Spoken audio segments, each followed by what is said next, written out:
சொல்லுங்க என்ன செஞ்சிருக்கீங்க அப்படின்னு.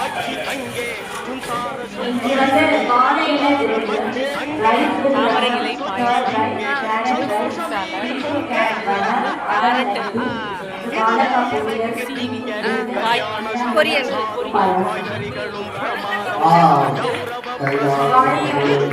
கீரை, ரசம்,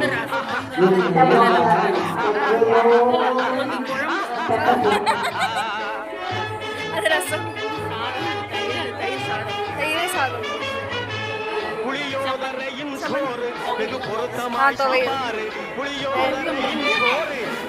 ஸ்வீட்டா என்ன ஸ்வீட்டு?